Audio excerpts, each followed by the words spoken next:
And now, will the audience please rise and remain standing for the procession of dignitaries, faculty, staff, graduates, and candidates for graduation?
Please be seated.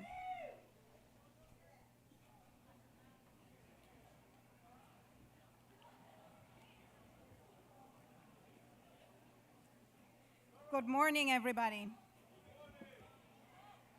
And welcome to this extraordinary day, and may the 4th be with you.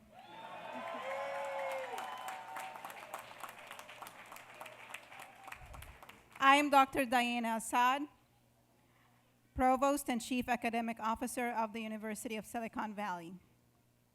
And it is my privilege to serve as your Master of Ceremonies for this 138th commencement ceremony.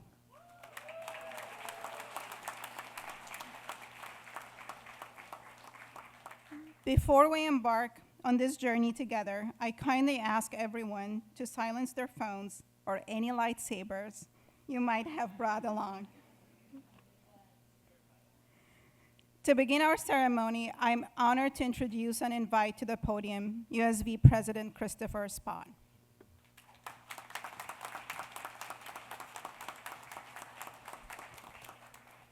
Could you imagine what it would look like 138 years ago? Amazing. I'm always just in awe.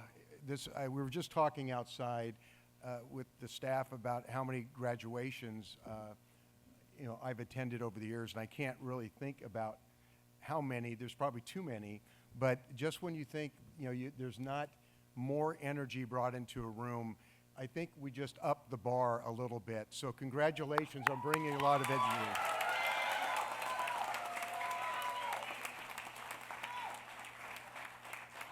So again, thank you, Diana, distinguished guests, faculty, staff, candidates for graduation, family, and friends. Thank you for joining us this morning. As President and CEO of the University of Silicon Valley, it is certainly my great pleasure to welcome you all to our 2025 commencement ceremony.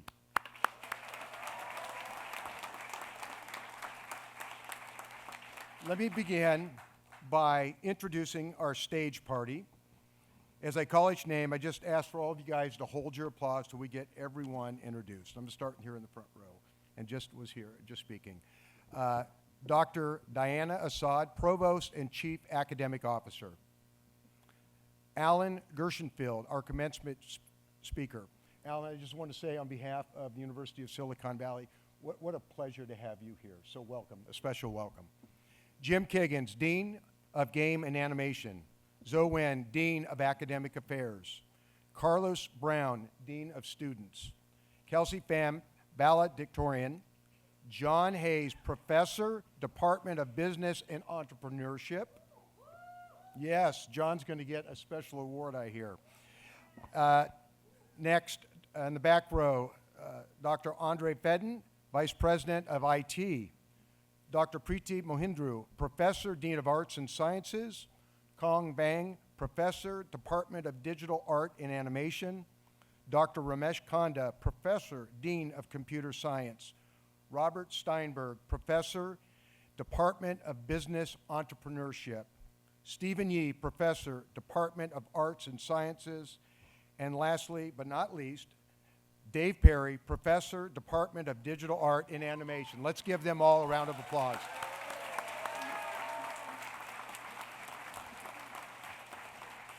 And I'd like to do a special recognition because I made an error, and let's give him a really rounding applause because I've skipped his name. Evan Skolnick, Professor in Practice of Dean and Dean.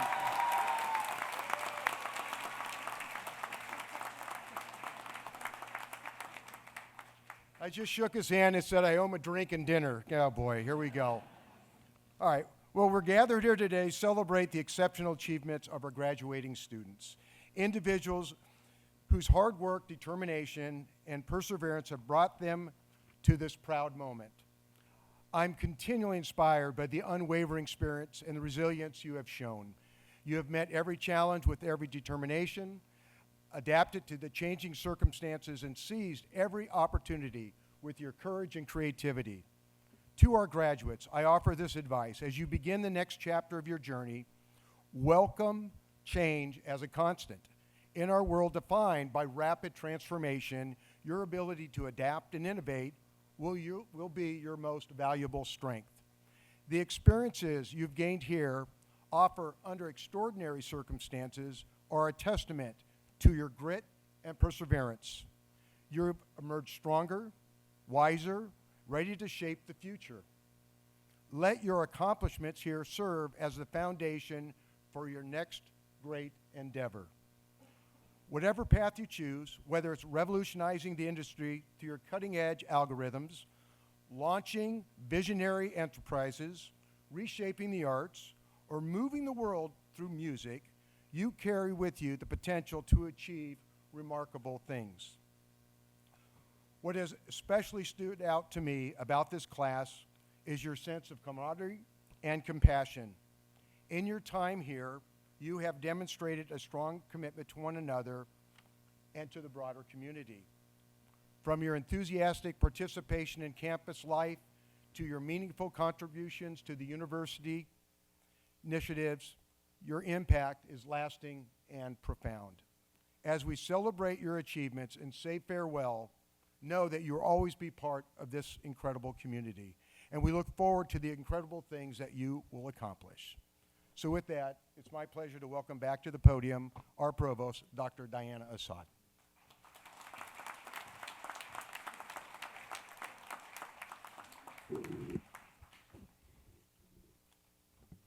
I'm in heels, and this is still not my thing. Thank you, President Spahn. Ladies and gentlemen, today marks a significant milestone in your journey. And what better day to celebrate new adventures than May the 4th? Congratulations to each of you on your remarkable achievements. As you step into this next chapter, I invite you to embrace change with open arms. I think you'll see a common theme in embracing change from everybody, because it is the only constant. Your education here has equipped you not just with the knowledge, but with the power to pursue your passions and make a meaningful impact on the galaxy and beyond. I would also like to take a moment to recognize the incredible faculty, families, and friends who have supported you along the way. Their guidance, encouragement, and unwavering belief in your abilities have been instrumental in your success. Graduates, I invite you now to reflect and even perhaps glance their way and show your gratitude to those who stood by you, cheered you on, and believed in you, and even when the journey got tough. Their role in your story is just as powerful as your own.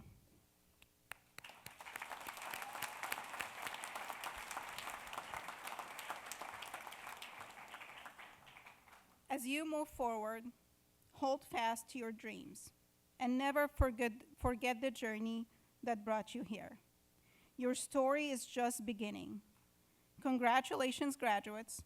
The world awaits your inspiration, your innovation, and the force of your creativity.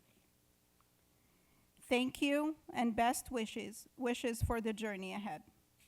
It is now my pleasure to invite Dean of Students, Carlos Brown, to the podium to introduce our valedictorian.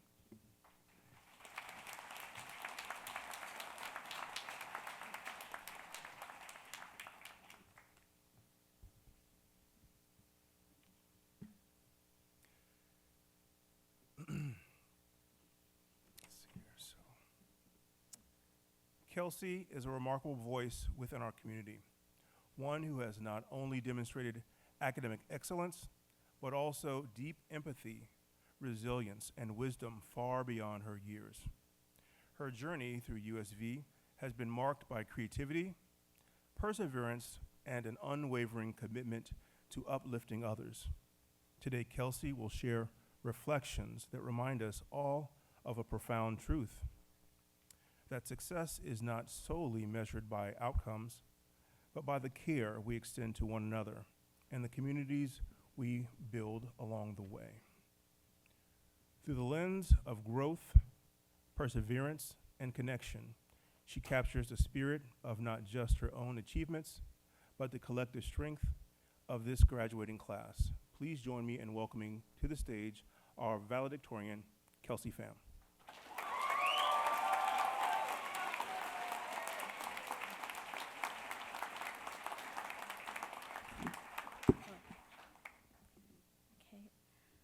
To the members of the board, the faculty, my peers, and all of our friends and family, I'm honored to be the valedictorian of USV's 2025 graduating class.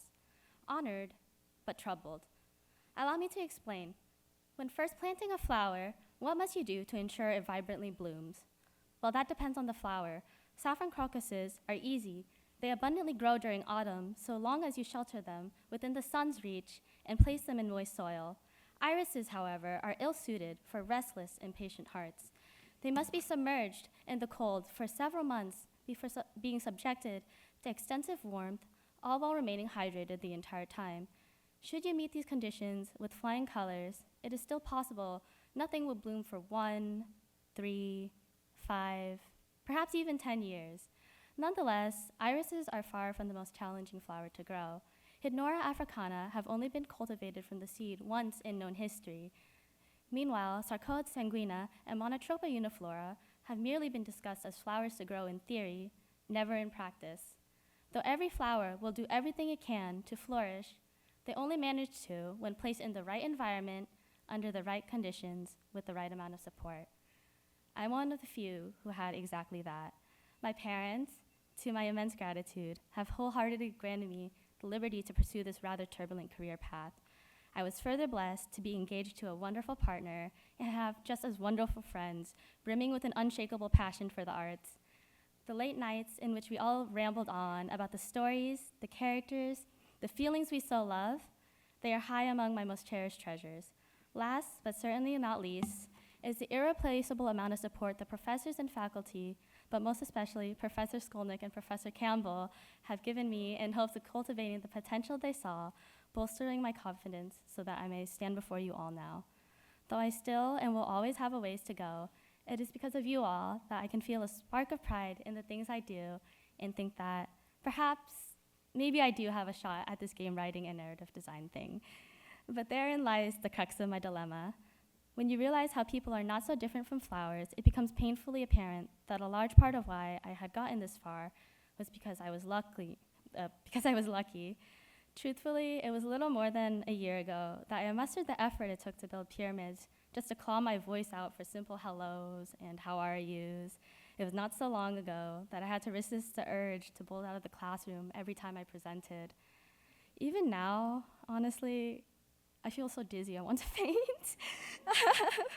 But had I not been so lucky to have all that I do, it is likely, guaranteed even, that the one speaking to you all now would not be me.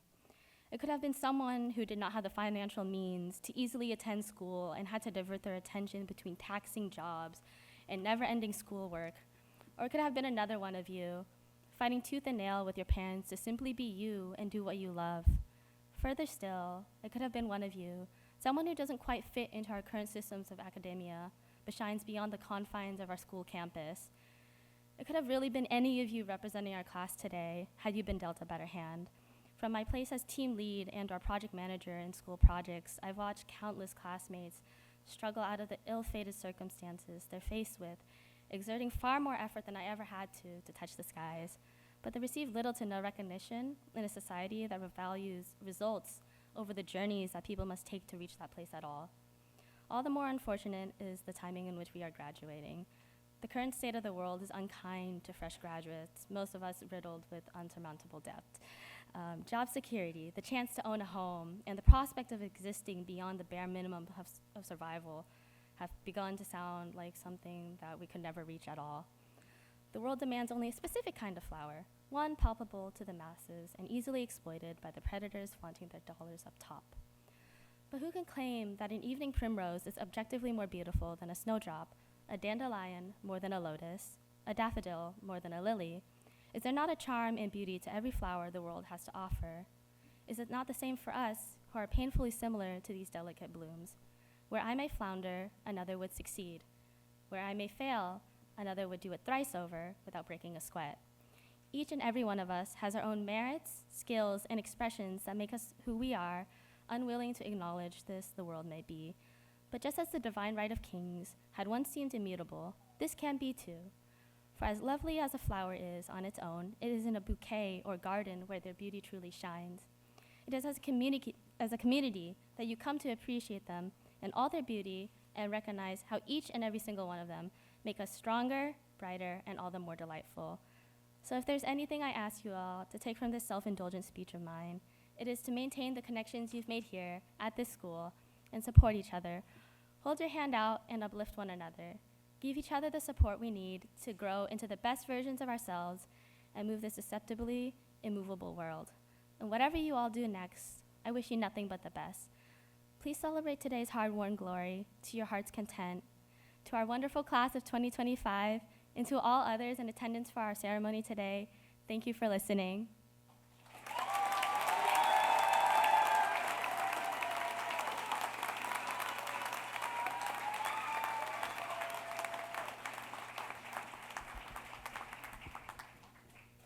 Thank you, Kelsey, for your inspiring speech. We're so proud of your accomplishment here at USV, and we know for sure that you're going to make a big difference in this world. Ladies and gentlemen, faculty, staff, esteemed guests, and of course, our incredible students.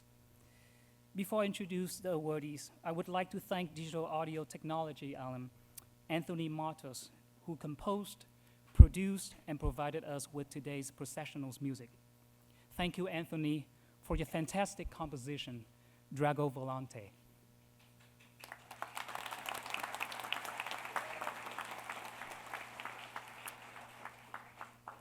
It is my distinct honor and privilege to stand here before you today to present the University of Silicon Valley 2025 Outstanding Student Awards. Every year, it is our tradition to invite all students, faculty, staff to cast their votes for individuals they believe best represent the values and excellence we strive for as a community. This inclusive process ensures that this honor truly reflects the voices across our campus. This award is not just about grades, though our recipients' academic records speak volumes. It's about character and drive. It's about students who embody the very spirit of this university, striving not only for personal excellence, but also lifting others along the way. In every classroom, they've shown curiosity. In every project, discipline. And in every challenge, resilience. But what truly sets these students apart is their strong commitment to the community. Whether mentoring peers, leading initiatives, volunteering their time, or fostering a more inclusive and supportive campus environment, they've consistently chosen to give back, not for recognition, but just because it's simply who they are. Today, we are proud to recognize 3 exceptional students, each of whom embodies leadership, excellence, and heart.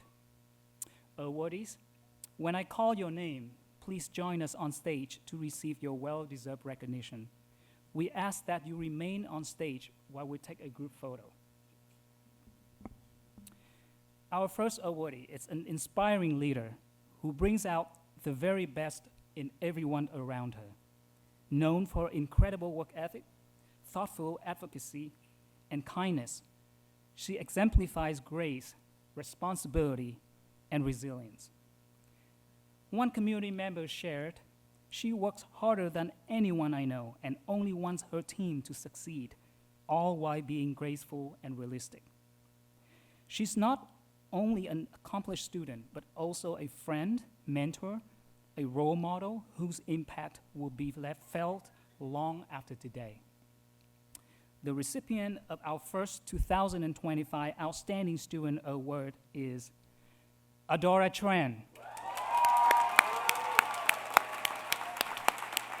Are you gonna give it to her? Both of us?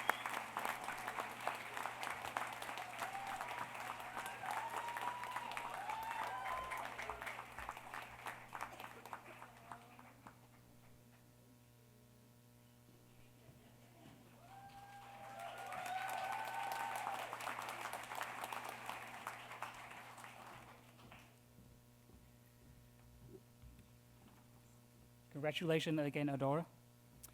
The second student is a creative force whose leadership has left a lasting mark on USV. Whether contributing to MediaWorks or Project X, leading a student committee, or bringing humor and heart to campus life through her comic series for the college paper, her influence reaches far way beyond the classroom. As one nominator put it, she shows mastery of asset creation, demonstrate professionalism, and is an inspirational role model for those who go above and beyond the call of duty. Her passion for excellence, creativity, and community connection has truly set her apart. The recipient of the second 2025 Outstanding Student Award is Alice Carillo.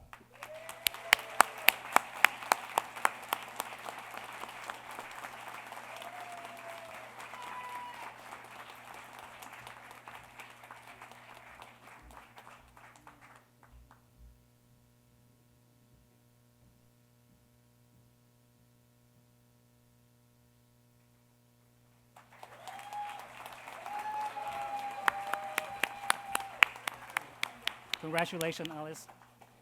Last, but definitely not least, the third awardee is a dynamic leader whose dedication has strengthened our entire campus community. As ASB's president and resident assistant, sometimes standing as a sole member of student government. She cultivated both academic and social experiences, often working tirelessly behind the scenes to bring students together and to ensure that every event, every initiative could happen. One community member wrote, "She has been a great advocate for other students, a voice for many who are silent, and just a great overall person while here on campus. Her leadership, resilience, and spirits of service have left a lasting impact on USV." The recipient of the third 2025 Outstanding Student Award is Trinity Russell. Congratulations, Trinity.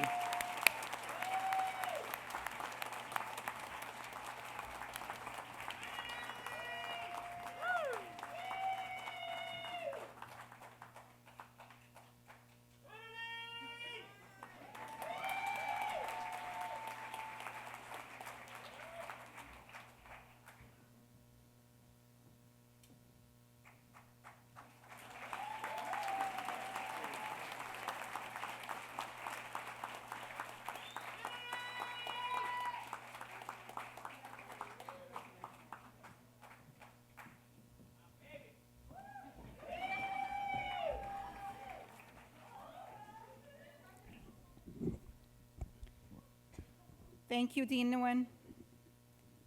The stories of Adora, Alice, and Trinity remind us that true success isn't measured just by academic achievement,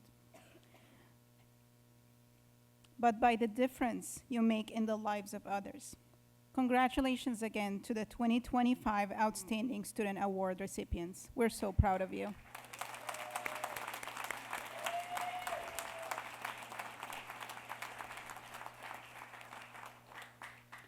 Today, we are honored to recognize a faculty member whose impact at USV has been nothing short of extraordinary, Professor John Hayes.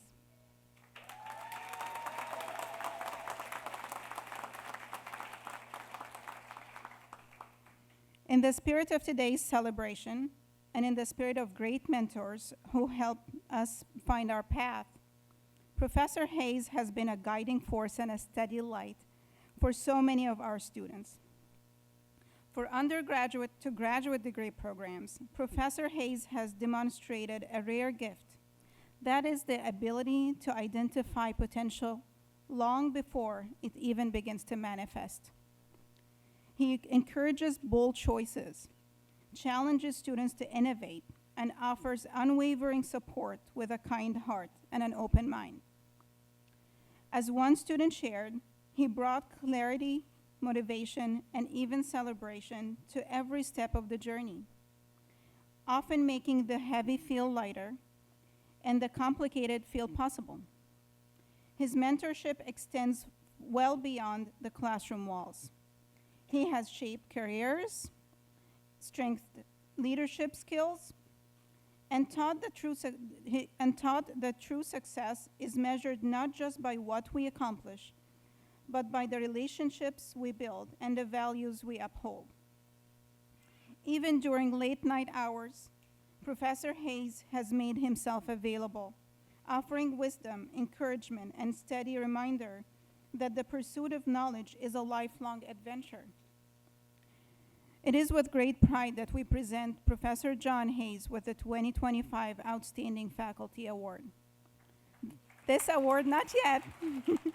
This award recognizes his exceptional commitment to academic excellence. I'm glad to know that you're listening actively, though. That's great. His dedication to student success and the immeasurable impact he has made on our USV community. Professor Hayes, you have helped build not only future professionals, but future leaders and change makers. You have touched lives in ways that will ripple far beyond these halls. And in the spirit of today, your legacy will continue to inspire new journeys and generations to come. Congratulations and thank you for all that you have given to USV. President Spahn will present you with your award. Please join me center stage.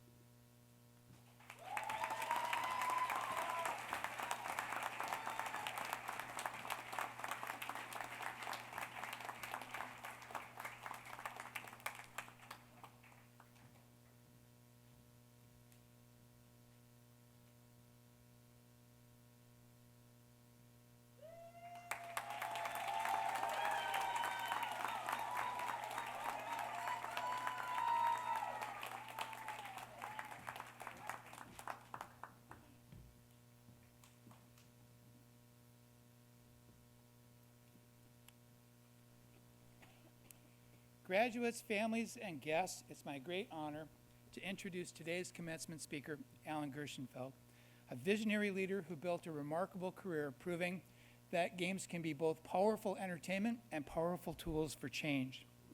From movies in the 1980s to helping rebuild and run Activision in the 90s, and co-founding Eline Media and shaping the Games for Impact movement as the chairman of Games for Change, Alan has never stopped asking how interactive media can make an impact. Graduates, you are entering the industry that he helped shape, and today he's here to share with you the lessons, the pivots, and the purpose from his remarkable career. Please give a warm welcome to your 2025 commencement speaker, Alan Gershenfeld.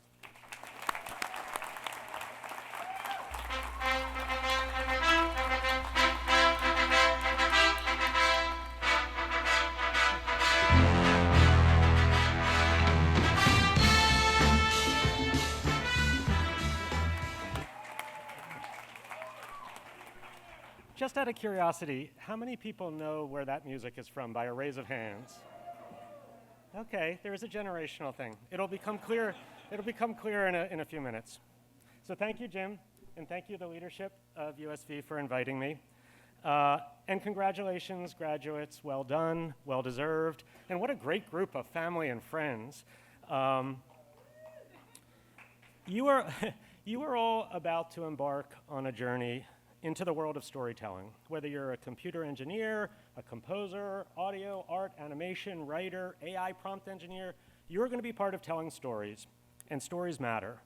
You might be working in movies, TV, video games, immersive media, virtual worlds, YouTube, TikTok. You might be working on stories for education, for training, for all sorts of different things, but you are going to be storytellers. I'm at the other end of my journey. I've been doing this for over 40 years, and I'm going to share in this brief talk some of the key moments of my career, but more importantly, the lessons I've learned along the way. And since it is a talk about storytelling, I'm going to do it in 3 acts. The first act is my time in movies. The second act is my time in video games.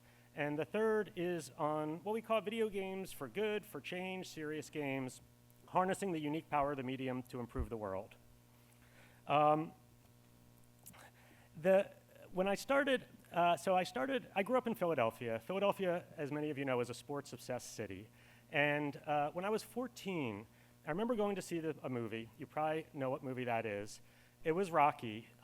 It was a movie that very few people knew about at the time, about a kind of third-rate fighter who had a chance to fight for the heavyweight crown. And it's really about his journey in training and getting ready and doing that fight. And this was just a small suburban movie theater, but at the end of that movie, there was a sustained standing ovation. It's not like the filmmakers were there. That audience was inspired. And I remember thinking, I want to do that. I want to inspire people with those type of stories. So I put all my worldly possessions in my beat-up old Mazda, drove to Hollywood, and I worked my way up from a production assistant to a production coordinator, production manager, supervised post-production. I wanted to move to kind of the creative side, so I had to work really hard and kind of earn my way. And I got a grant to study the film industry in China in the 1980s, became a film critic in Hong Kong, helped start a film festival in Philadelphia. And I was going to do movies for the rest of my career when I got a call that completely changed my trajectory, but I'll come back to that in a second. So what are the lessons learned from that first act? It really is that stories were even more powerful than I realized, especially studying them around the world in different cultures. Stories, they shape how we understand the past. In some ways, even more important, they shape our collective visions of the future. And right now in most media, these are dystopian post-apocalyptic. Here's a challenge for you guys, to create more aspirational and evocative futures. Stories shape our beliefs, they shape our hopes, our fears, they permeate our dreams. And storytelling is a craft. It's not a commodity, it's not a widget. It's a blend of creative inspiration that comes from all sorts of different places, lots of different disciplines and crafts coming together with a lot of hard work, often built on rapidly changing technology and always shifting business models. It's not for the faint of heart, but when it comes together and you make a story in whatever form, in whatever medium, and you move people, it is magical, and I wouldn't change it for anything. So back to the phone call. In the early 1990s, like I said, I thought I was going to do movies. I got a call from a friend of mine from Hong Kong, who, with his college roommate and one buddy, had bought a company just around the corner here that was then called Mediagenic, but before that it was called Activision.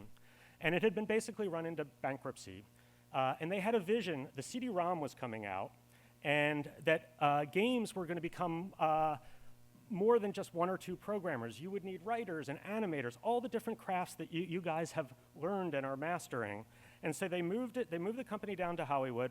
It was very small at the time. And I got a chance to interview. I wasn't really a gamer at the time. My girlfriend at the time was and had me play, and she's now my wife of 28 years who's here. She had me play a few games, and this, if you're old gamers, games like King Quest, Leisure Suit Larry, there we go. And I was amazed. This was player-driven storytelling. You step into a role, you take on an identity. That's kind of empathy. You're stepping into a role, you have agency, you make decisions, you get feedback, you advance, you get feedback from the game, and you advance towards a goal you're invested in. That's kind of learning. That's kind of behavior change. I was like, this is interesting. So I went in all excited. I got the job. I thought I'd do it for a few months, and we had a wild run. We had a bunch of hits. I became head of creative affairs, head of production, then I helped build and run their studios. We went from less than 2,000 people to over 2,000 people. It was an amazing experience. So what did I learn from that experience? Making games, making media is hard. It's just a blend of so many different things, and so many different things can and often do go wrong. I think of Rocky getting punched in the gut. A career in the world of storytelling, games, and movies, you're going to get punched in the gut a few times, and you're going to have to come back. But it's worth it when you come back because you learn a lot and you move on. You're going to need that resiliency and grit. And the people that I've observed, and I've hired hundreds and hundreds of people, I've promoted lots of people, and I found the folks that really, really advanced in their careers, wherever they started, and lots of people started at the bottom in QA, in some of the lowest jobs, and they're all running, many of them are now running big studios. And the ones that succeeded, they certainly focused on their job and did it really well. They were also folks, when it was late at night and people were tired, had a good attitude, and people wanted to work with them. They wanted them on their team. And, the folks that could even look at what their boss was struggling with or what the company was struggling with and be able to help on those things, again, they were noticed. They were consistently noticed, and there's lots of turnover, lots of movement, and those were the ones that kept getting promoted and are, like I say, they're doing amazing things around the world. So what are the learnings from this phase of my career? I would say, aside from learning that you'll need the resiliency and grit, game making is a team sport. And what I've learned over the years is great teams make great games. And they sometimes refer to this as soft skills. But the skills of how to resolve conflict, how to make people work together. I have a lot of gray hair, and that's not from the creative challenges. It's not even from the business challenges. It's from managing people, and people are messy. They're complicated. They come in with all sorts of different worldviews. And I guess a few lessons that I've learned, and there are many, but one thing I've learned is the difference between a productive tension and an unproductive tension. Productive tensions are when creative people are sort of going at it, but they're all passionate about what's going to make the best product at the end of the day. That's a productive tension. It needs to be managed, but it should be embraced. Unproductive tensions are when somebody's ego is dominating, or there's a toxic personality, or somebody doesn't have the best interests of the project in mind, or their teammates. They need to be dealt with swiftly, and it's often hard, but you need to deal with it. The other thing I've learned is projects go through different phases, and I have a business partner on another business that's a well-known Hollywood production designer who's worked with some of the great directors, and he shows it this way. Often at the beginning of the project, everybody has a creative input. It's kind of like this. But when you go into production and you're spending a lot of money, it becomes hierarchical, and decisions have to be made and have to be respected. A little insight like that has really helped me to understand where projects are at different points and to embrace them. So I encourage you, as you do projects, to see what teams work well and get better and better, whether you're a team leader or an individual contributor, of being part of great teams. So the third act, after many years at Activision, I was looking at the billions of hours that people were leaning forward playing our games. And I got really interested in the power of games for good, for learning health, social impact, but also understanding the negative aspects, things like toxic communities or predatory business models or inappropriate content. And I really wanted the rest of my career to focus on maximizing the good but minimizing the harm. So I became chairman of a nonprofit called Games for Change to rise the sector for games learning and impact. We do a conference every year. Oh, great.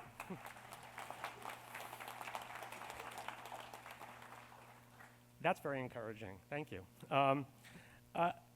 One of the things I observed at Games for Change, and this was a while ago, this was about 15 years ago, it's changed somewhat, is that there were hundreds of millions of dollars coming from governments, foundations, nonprofits, family offices, universities, trying to harness the power of games for some sort of learning, health, social impact, and a lot of good research showing that it's possible.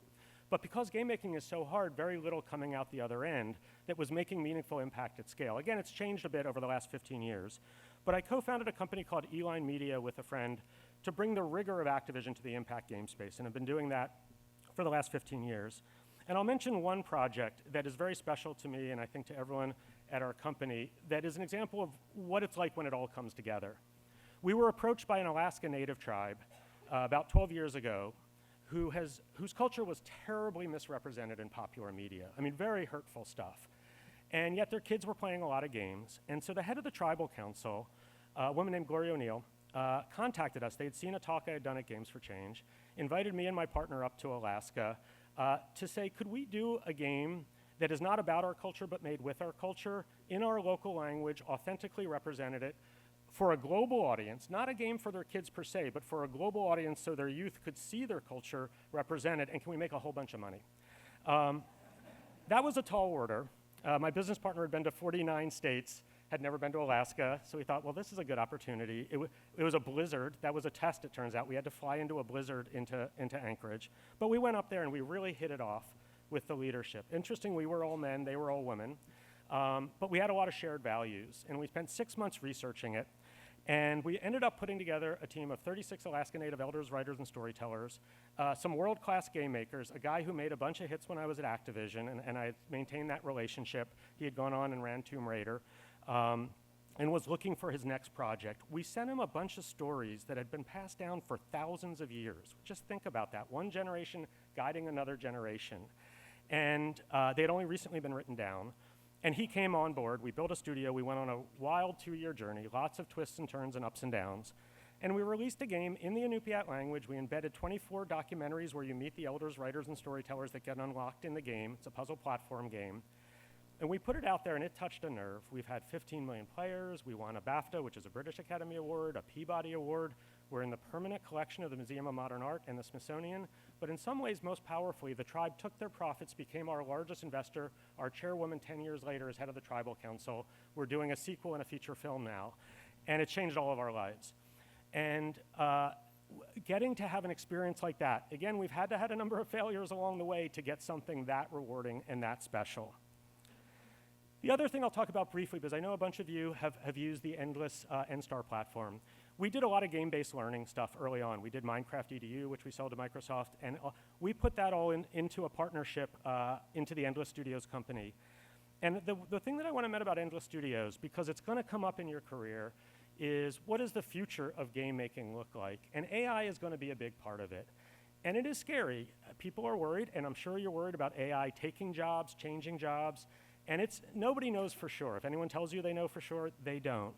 But I'll tell you our experience, and then I'll wrap it up with kind of a thought about AI. And we are finding that AI is impacting every pathway, whether it's art, animation, design, programming, project management, product management. It is impacting in different ways all of the pathways. So it is something you're going to have to learn and embrace. But when I watch AI with our teams, as you can tell, I think a lot about team dynamics. I'm beginning to look at AI as kind of a quirky team member because it shows up on time, it works really hard, it sometimes makes mistakes, and I've dealt with a lot of team members that are kind of similar to that. So you're going to have to manage AI, you're going to have to get your arms around it, you're going to have to figure out how it works with teams, and it's going to be another form of a relationship that you have to develop. So I'm going to conclude on coming back to Rocky. When I was thinking about this speech, I was Googling some of the stories about Rocky. And I mean, it's interesting. If you go to Philadelphia and you go to the art museum, there's a famous scene where Rocky runs up to the steps to the art museum and thrusts his hands up. Every day, rain or shine, people run up those steps. Cancer survivors, people who survived addiction, marriage proposals, every day, rain or shine, people It shows you the power of storytelling. And what's interesting about just the power of that movie, I was watching a TED Talk about it, and the TED Talk observed the 10 most inspirational films according to the Smithsonian of all time. None of those films end on the accomplishment. They all end on the relationship.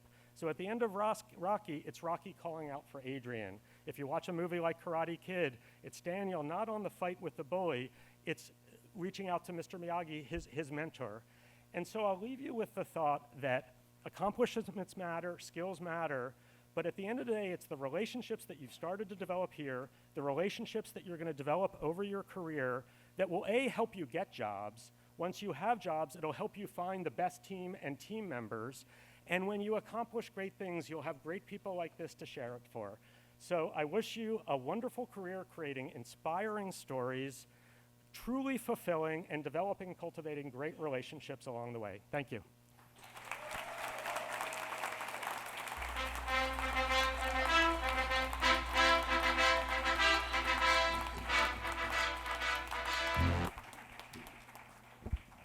Thank you, Alan, for your wisdom. We're truly honored and lucky to have Alan with us today. Before we unveil our graduating candidates, I'm thrilled to introduce an inspiring video showcasing some incredible student work and the vibrant atmosphere at USV. Get ready to be captivated by the dynamic spirit of life at our university.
Incredible. It brings us all immense joy here on stage and in the audience to witness the culmination of our students' hard work, passion, and dedication.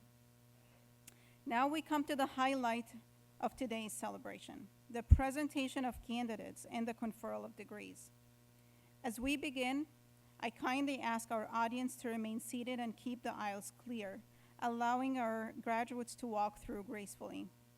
Please refrain from approaching the front for photographs. Free professional photos will be available for download on our website in approximately 2 weeks. Out of consideration for all our guests, we also ask that you avoid using loud noisemakers such as air horns during the ceremony. To our graduates, today's stage crossing marks a monumental shift. You're shifting from a student to a professional. Remember that commencement means beginning, not an end. Use the skills, passion, determination that you've cultivated here to propel you forward. Your education is the foundation of a lifelong pursuit of knowledge and growth. Embrace change, lead with courage, and continue learning with an open mind and open heart.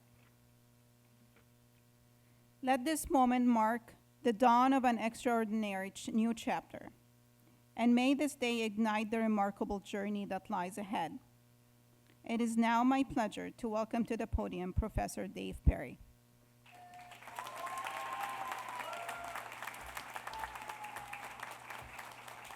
Thank you. It is my honor to present the candidates for the degree of Master of Business Innovation. Please stand and come forward.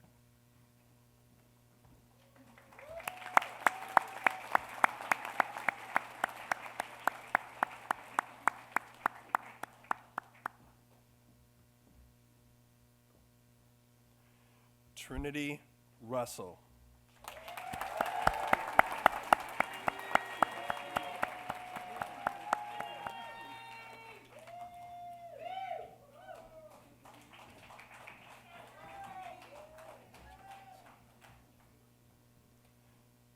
Dia Williams, magna cum laude.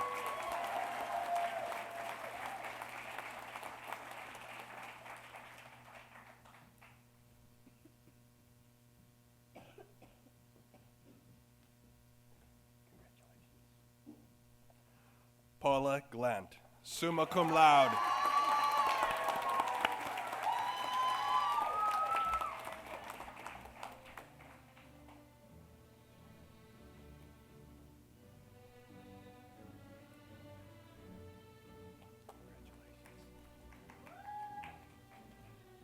Kathleen McDonald, magna cum laude.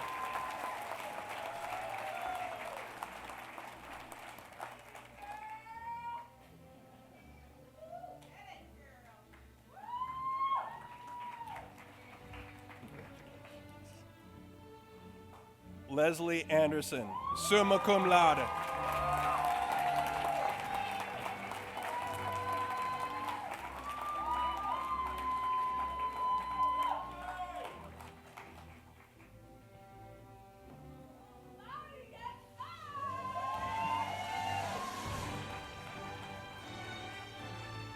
It is my honor to present the candidates receiving degrees from our Department of Computer Science. Please rise and come forward.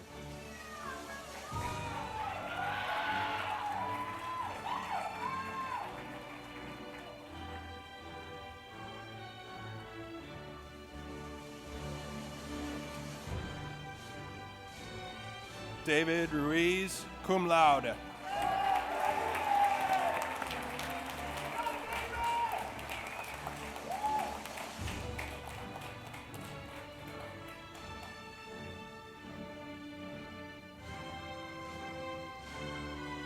Roel Reyes.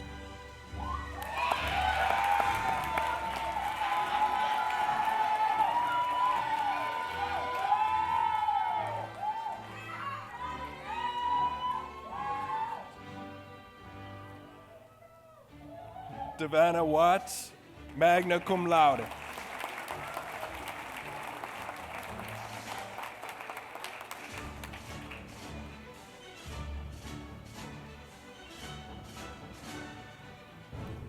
Michelle Umari.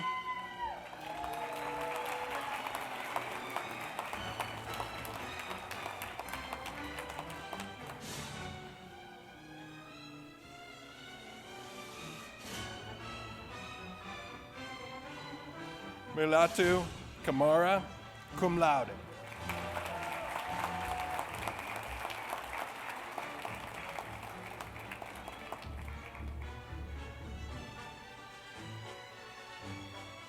Gilberto Chavez Lopez.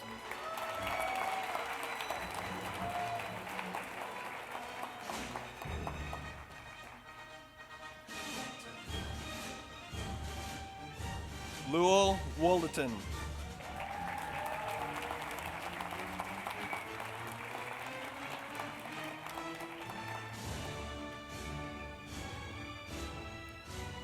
It is my honor to present the candidates receiving degrees from our Department of Audio Music Technology. Please rise and come forward.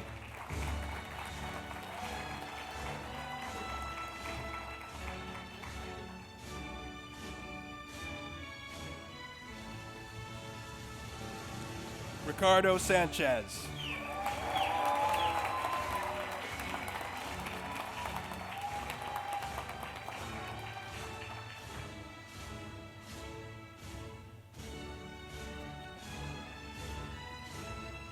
Cameron Nelson, cum laude.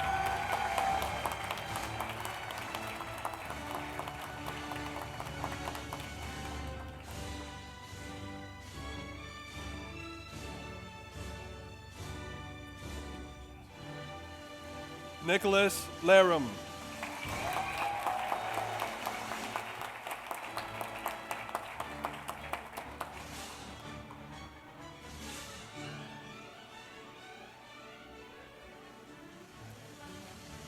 Alejandro Garibay.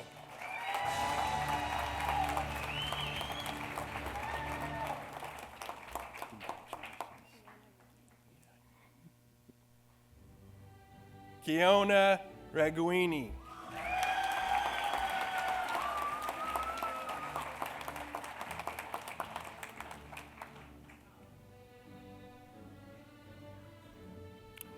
It is my honor to present the candidates receiving degrees from our department in digital art and animation. Please rise and come forward.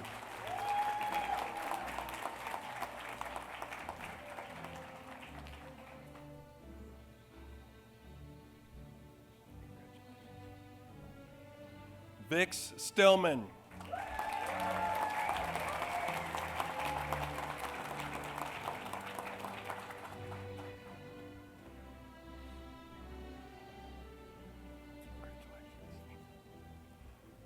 Roberto Medina Aguilar. Cum laude.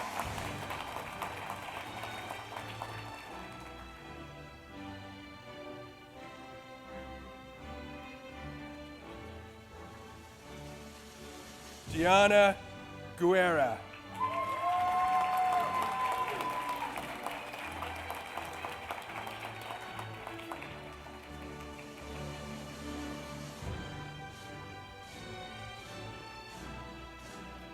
Megan Delgado, cum laude.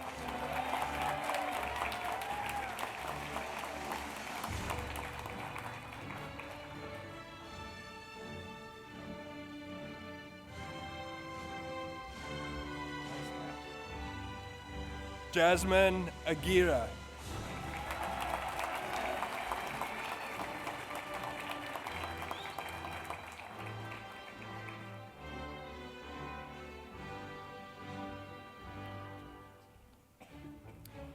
Sebastian Blanco, cum laude.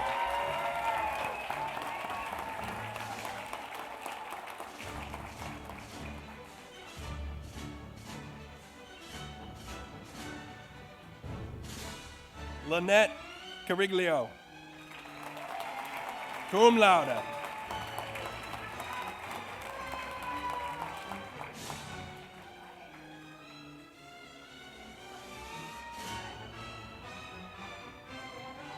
Adora Tran.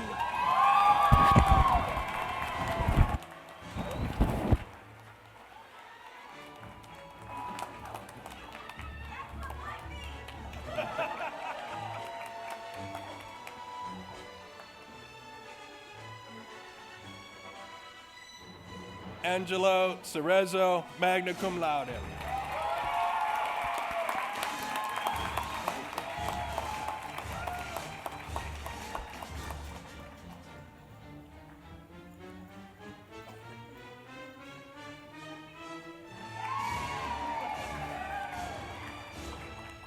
Sarah Herr, magna cum laude.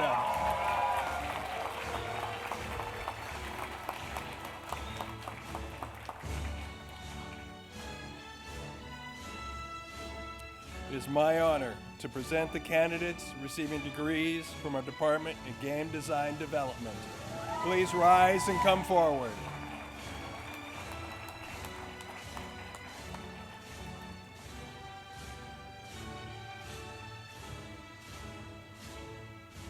Receiving with a focus in game writing, Kelsey Pham, magna cum laude.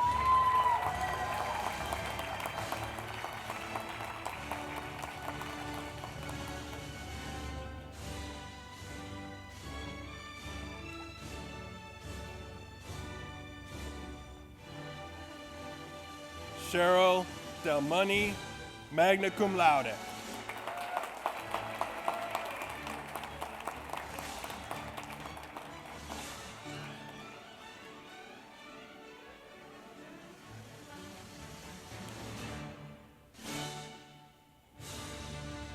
Victor Nguyen.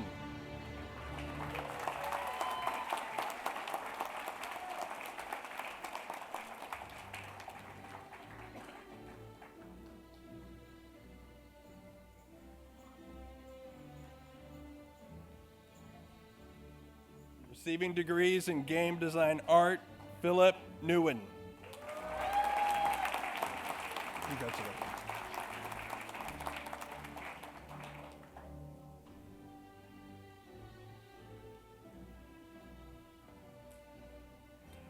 Cade Meyerhoff Katz, magna cum laude.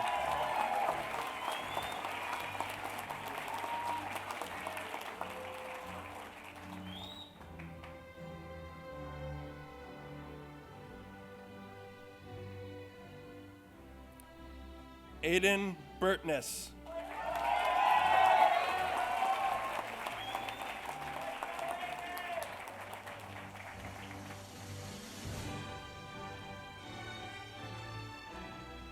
Jordan Hall.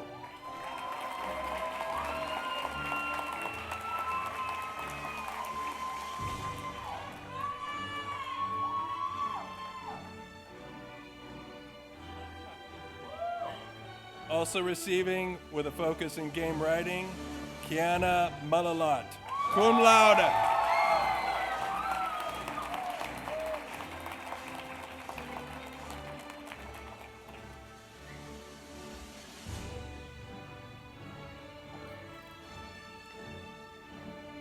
Jonathan Apolado, cum laude.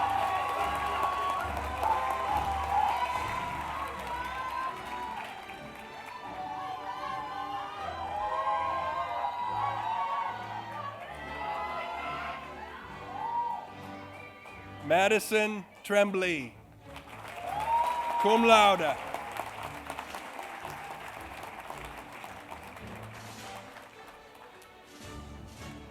Dean Goodson.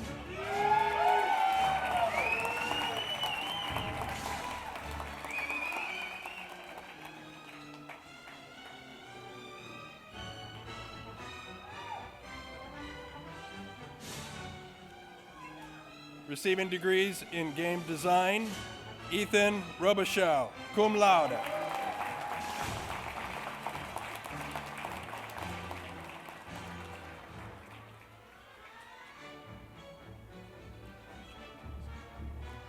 Joshua Swan.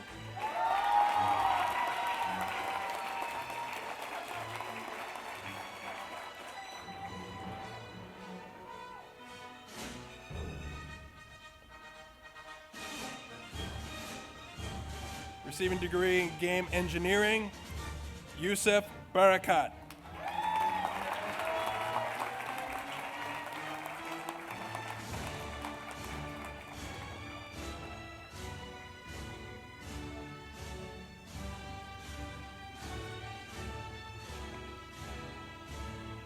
Andrew Liu.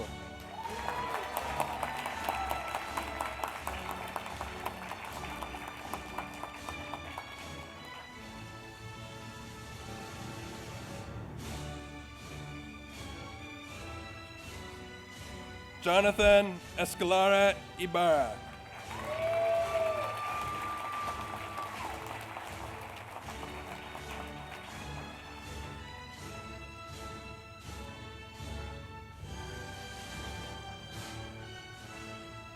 Nguyen Bui.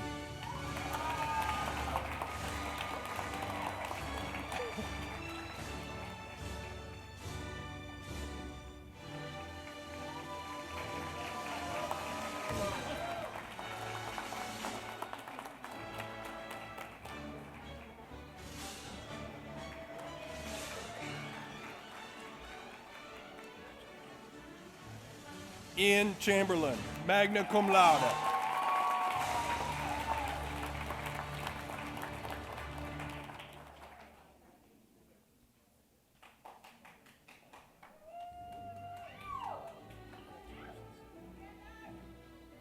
Alexander Odewalt.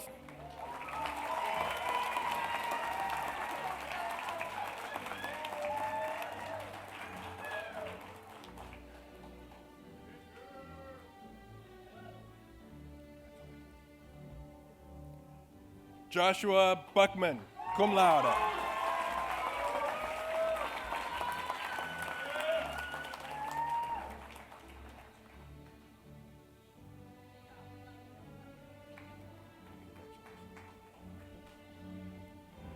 Richard Cole.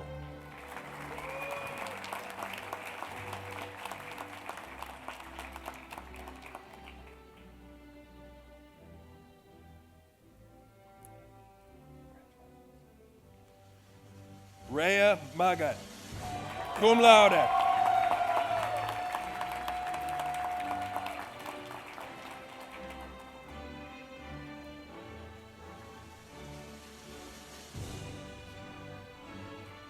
Alexander Mariscale.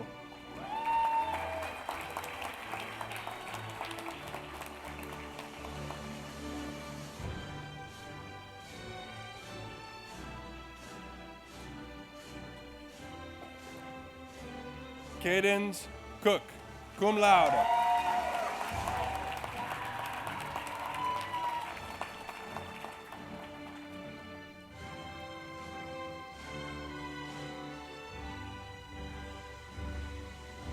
Nicholas Nguyen, magna cum laude.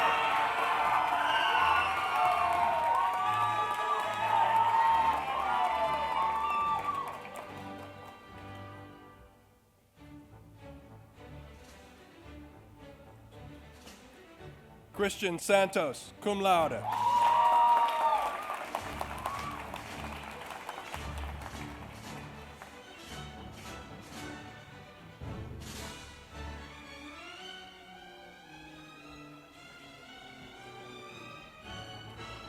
Tristan Goutin.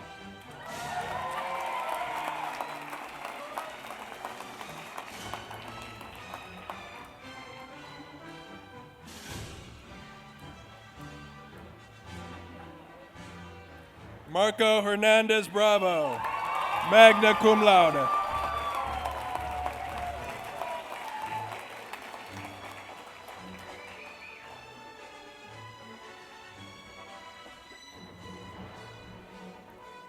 Riley Herrera.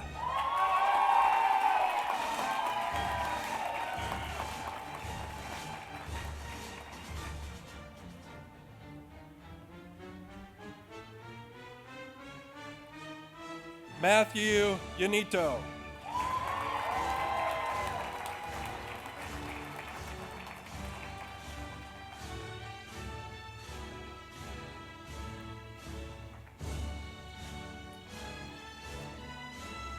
Kyle Anthony Lau.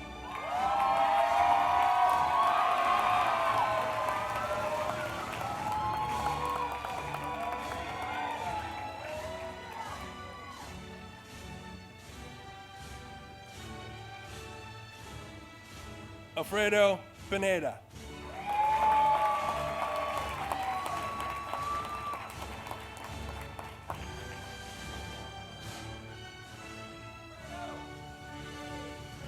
Malcolm Tom, cum laude.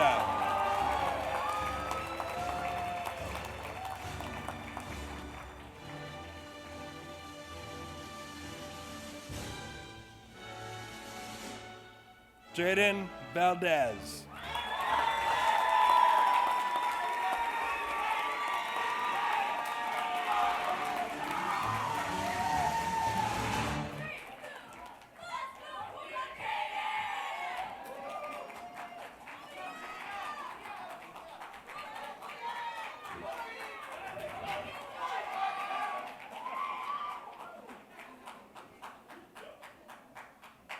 Will the candidates for graduation please rise?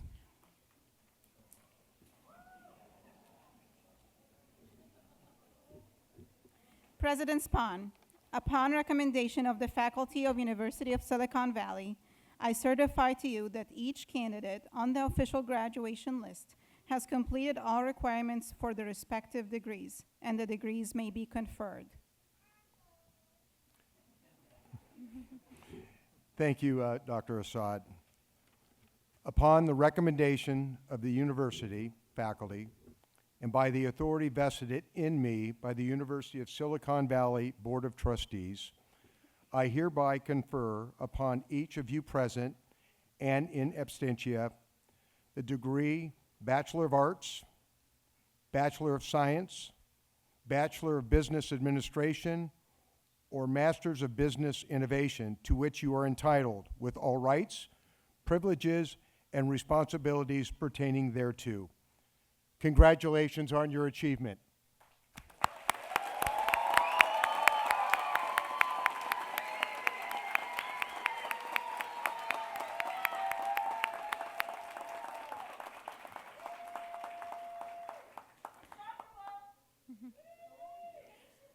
Undergraduate graduates, there is an important tradition in higher education that symbolically highlights your achievements. All of you should have your tassel on the right side of your cap, undergraduates. I'll give you a minute to just double check that that's the case.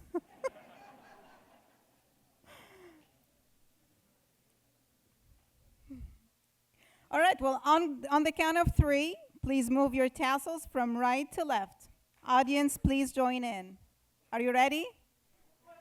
3, 2, 1.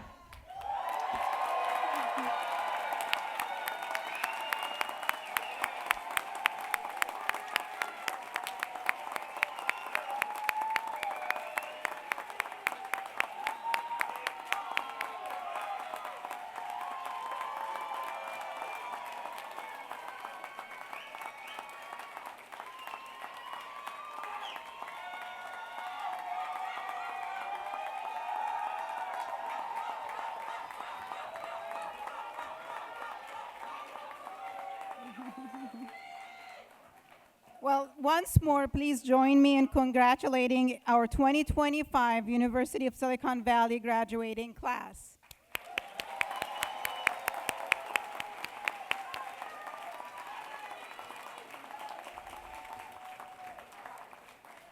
Now, graduates, I think it is appropriate for you to turn and express once more your appreciation to those who have helped you so much to make this day possible. Your families, your friends, professors, staff, and mentors. Now is the time to give them another appreciation.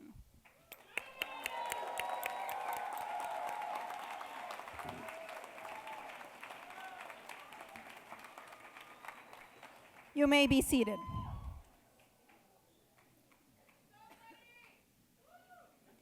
As we bring today's ceremony to a close, I want to express my heartfelt thanks to everyone who worked so hard to make today possible, and to all of you for being part of such an important and joyful occasion.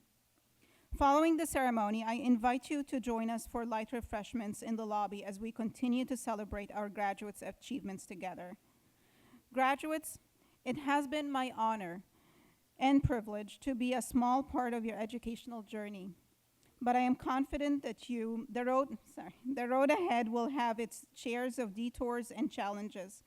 But I'm confident that you have the strength, resilience, and passion to persevere. May the years ahead bring you countless opportunities, unexpected joys, and a lifetime of meaningful accomplishments. All of us at USV are immensely proud of you, not just for completing this major life milestone, but for the light you carry into your world. As you move forward, may you always chart your own stars and navigate your journeys with courage, creativity, and heart. Congratulations to all our 2025 graduates. Will everyone please rise and remain standing at your seats until the graduates' dignitaries have exited the theater.